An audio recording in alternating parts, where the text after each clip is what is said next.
समाज आप मान रहे हैं? आदिकाल हमारे भारत वर्ष में तो ये कहा जाता है शांति प्रिय तो देश। फिर माननीय प्रधानमंत्री जी आत्मनिर्भर की बात क्यों कर रहे हैं? नहीं तो वो आत्मनिर्भरता अलग है ना।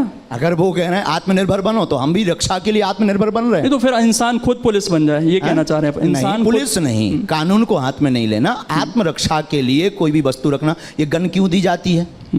गन का लाइसेंस क्यों दिया जाता है? ये बंद करवाओ, पुलिस के पास तो खुद है। और भी आपके आप बताइए अगर हम गलत बोले हैं। और भी बयान है आचार्य जी, आप जो आपके अनुयायी हैं उन्हें पागल कहते हैं। हाँ, अच्छा है। क्यों? पागल का मतलब प्रभु को पाकर के जो गल जाए वो पागल। पागल का अर्थ है, पागल को आप उल्टा पढ़ो तो लग पा, प्रभु के चरणों में लग जाओ, वो पागल। अपने आप को अछूत कहते हैं आप? आ? अपने आप को अछूत कहते हैं? बिल्कुल, चारों वर्ण हमारे अंदर हैं। शूद्र है, वैश्य है, क्षत्रिय है, धर्म की रक्षा के लिए हाथ उठाते आप तो कहते हैं ना जातिवाद का मैं जिक्र नहीं करता, लेकिन आप कह रहे हैं चारों वर्ण हमारे अंदर हैं, इसलिए जातिवाद की कोई बात नहीं। तो अछूत कैसे हैं फिर? अछूत कैसे हैं? अपने आप को कहते हैं। क्यों हैं? मतलब मैं वही जानना चाह रहा हूं। हमें ये लगता है कि हमारी गांव की भाषा है, आप हमें छूना नहीं, हम अछूत हैं। उस वक्त गांव की भाषा में, गांव का एक कहावत है, भैया हमें छूना नहीं, हम अछूत हैं। तो गांव की कहावत में वो संबोधित किया था, ना कि अपने आप को अछूत सबसे संबोधित करके या किसी व्यक्ति को जलील करके हमने अछूत कहा। सनातनियों को कायर कहते हैं आप जी? सनातनियों को? हाँ, अगर सनातन की बात आती है और बुजदिल बनकर घर पर बैठ जाते हैं तो वो कायर हैं।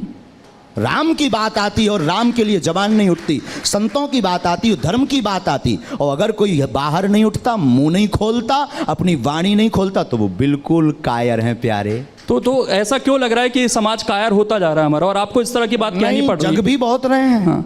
जग भी तो रहे हमारे जैसे। जगाने से तात्पर्य क्या है आपका? किस तरीके से जगाना चाहते हैं? एकता। क्यों?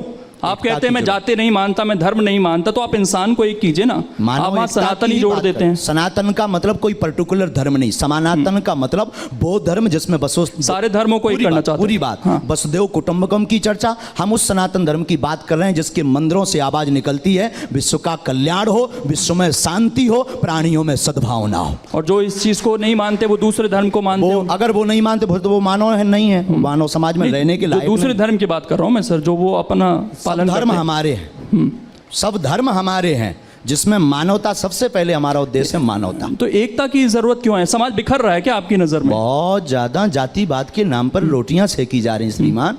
आपको न्यूज नहीं पढ़ रहे आप? नहीं, न्यूज तो कुछ जगह की आती हैं, उससे पूरे समाज को हम ताना बाना बिगाड़ने का काम कर रहे हैं। समाजों को एक करना जरूरी है। आप भी न्यूज चलाइए, ये काट कर हमारी अलग से। मतलब ताना बाना बिगड़ गया है समाज का। कौन बिगाड़ रहा है समाज का ताना बाना? अब आपकी नजर पर कह दें? नहीं, कह दीजिए, जब उसको भी चला देंगे काट। अरे साहब, इतने ज्यादा भी नहीं। नहीं, चला देंगे। आप बोले कौन बिगाड़ रहा है ताना बाना? जिसको एकता की जरूरत पड़ रही है। श्री गणेश हम आप कर रहे हैं, श्री गणेश हम आप हम बिगाड़ रहे हैं। अच्छा, आप और हम दोनों। तो वही तो मैं कह रहा था कि भड़काने वाली बात है क्या आपके बयानों से, जिससे ताना बाना बिगड़े? नहीं, हम एकता की चर्चा करते हैं। आज भी कह रहे हैं हम मानववादी हैं। सबसे पहले कोई हमसे परिचय पूछे तो हम सबसे पहले मानव हैं, फिर सनातनी हिंदू हैं, तीसरा हम हिंदुस्तानी हैं। ये हमारा सौभाग्य। चलिए, आखिर में मैं गुरुजी, आज का युवा जिसको आप एक करने की बात कह रहे हैं, उसके लिए क्या कहना चाहेंगे जल्दी से? सभी युवाओं को हम यही कहना चाहेंगे कि मानव धर्म सबसे बड़ा धर्म है, और सनातन धर्म एक ऐसा धर्म है जो सबको स्वीकार करता है। सभी युवाओं से कहना है, माता पिता और गुरु की बातों पर चलते रहिए, सनातन धर्म का अनुकरण करते रहिए, भारत एकता की ओर बढ़े, ताकि अनेकता में, जातिवाद में ना बटे, और सनातन का उत्थान हो, भारत का उत्थान हो, भारत विश्व गुरु बने। शास्त्री जी, महज 26-27 साल की उम्र और लाखों फॉलोअर्स, इसे कैसे देखते हैं? कभी एहसास हुआ था कि इतनी कम उम्र में इतनी फैन फॉलोइंग हो जाएगी, इतने भक्तगण हो जाएंगे आपके, और उनकी समस्या का निदान कर रहे होंगे आप? जय श्याराम, जय बागेश्वर धाम की। इन सब पर कृपा, ईश्वरीय कृपा होती है। हम आप कोई नहीं होते हैं जो चुन सकें कि हमें कौन सा कार्य करना है। ईश्वर पहले से चुनता है कि किससे क्या कार्य करवाना है। ये बालाजी की कृपा और साथ में हमारे दादा गुरु का आशीर्वाद।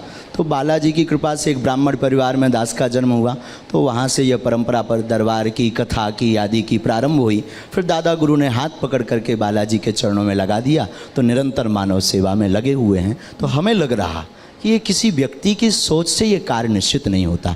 ईश्वर स्वयं निश्चित इसको करके भेजता है कि किससे क्या करवाना है। अभी बहुत सारी चीज़ें मन में चल रही होगी, इतने सारे लोग सामने बैठे हैं आपके। कभी नहीं, अब आदत हो गई। अच्छा, इससे ज़्यादा की आदत हो गई है हाँ, वैसे। ज़्यादा की आदत हो गई तो कम है। लेकिन हमारे लगा हिसाब से। 2 साल में एक बहुत बड़ा बदलाव आ गया। आप कहते हैं कि एक अभाव का जीवन था, प्रभाव का जीवन है। कैसे देखते हैं इसको? और कोरोना के टाइम से सोशल मीडिया आते ही एकदम आप बहुत तेज़ी से वायरल हुए हैं। दरबार परंपरानु अंतर्गत विगत 3 पीढ़ी से चल रहा। हमारे दादा गुरु जी भी चलाते थे, दरबार लगाते थे, परंतु उस वक्त मीडिया वो नहीं आते थे, ना उसका उपयोग करते थे। हमने दरबार भी प्रारंभ किया, दादा गुरु की प्रेरणा की, जो उन्होंने आदेश दिए थे वह सेवा भी प्रारंभ की। और साथ ही साथ जो आपने कहा है कि 2 वर्ष में यह दरबार बड़ा प्राचीन है, परंपरानु अंतर्गत लोगों तक पहुंचा, अब पहुंचा, आप तक अब पहुंचा। तो हमें लगता है कि आपकी खोज अब तक हो पाई है, वो पहले खोज कर चुके थे आज से 300 वर्ष पहले।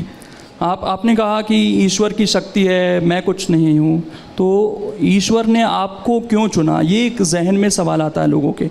कुछ रहा होगा, आपके दादा गुरु का आप जिक्र करते हैं, आपका परिवार भी बहुत लंबा है, आप बताते हैं कि आप टोटल 10 भाई हैं, चाचा के मिला, हाँ चाचा के मिला, कजिन सभी मिला। तो आपको क्यों चुना? ये दादा, अब इस बात पर जवाब दे पाना बड़ा मुश्किल है। ये गुरु की कृपा है। हम लोग कई बार कोशिश करते हैं, हम लोग कई बार कहते हैं कि